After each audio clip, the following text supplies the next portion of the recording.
ఈరోజైతే నా afternoon lunch అనేది చూసేయండి. ఫస్ట్ అయితే రైస్ అనేది పెట్టుకుంటున్నా నేను. ఆ తర్వాత ఎగ్ కర్రీ కోసం అయితే ఆనియన్స్ కట్ చేస్తున్నా. ఈరోజు ఎగ్ కర్రీ అలాగే టమాటా చారు 2 చేస్తున్నా. సింపుల్‌గా చేస్తా, టేస్టీగా కూడా చేస్తున్నా. ఒకసారి ఈ విధంగా ట్రై చేయండి.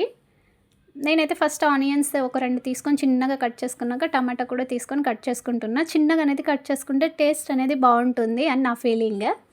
కాబట్టి నేనైతే చిన్నగానే కట్ చేసుకుంటా. ఆ తర్వాత ఇక్కడ నేను టమాటా చారు కోసం కూడా టమాటాలనేవి కట్ చేసి పెట్టుకున్నా. ఆ లోపల రైస్ అయితే అయిపోయింది. అన్నం అయితే అయిపోయింది. నెక్స్ట్ టమాటా చారు అయితే చేసుకుంటున్నా. ఆయిల్ వేసేసి జీలకర్ర, ఆవాలు, కరివేపాకు వేసేసి కొంచెం ఇదైన తర్వాత టమాటా కట్ చేసుకున్న టమాటా కూడా వేసేసి ఆయిల్‌లో మగ్గించుకోవాలి. టమాటా మగ్గిన తర్వాత ఉప్పు, కారం, పసుపు, ధనియా మసాలా, ఎండు కొబ్బరి పొడి, అలాగే దంచి వెల్లుల్లి అనేది వేసేసుకోవాలి. వెల్లుల్లి వేస్తే టేస్ట్ అనేది బావుంటుంది టమాటా చారుకి.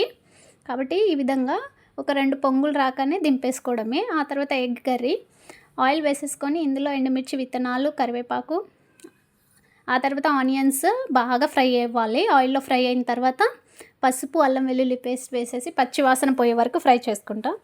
ఆ తర్వాత టమాటో కూడా వేసేసి టమాటో అనేది మగ్గాలి. మగ్గిన తర్వాత కారం, ధనియా మసాలా, కొంచెం ఎండు కొబ్బరి పొడి వేసేసి తగినంత వాటర్ అనేది యాడ్ చేసేసి లాస్ట్ ఫైనల్ ఉప్పు కూడా వేసేసి ఒక 10 నిమిషాలు మగ్గించుకొని ఈ విధంగా ఆయిల్ అనేది పైకొచ్చినాక ఎగ్స్ అనేవి పలగొట్టుకొని వేసుకుంటున్నా. ఇక్కడైతే నేను ఒక 4 ఎగ్స్ అనేది వేసుకుంటున్నా, సరిపోతుంది మాకు. అందులోనే టమాటా చారు ఉంది కాబట్టి కొంచెం తక్కువే చేస్తున్నా ఎగ్ కర్రీ అనేది.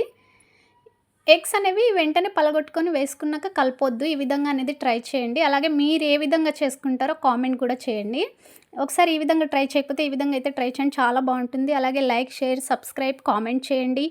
అలాగే సపోర్ట్ చేయండి. సబ్స్క్రైబ్.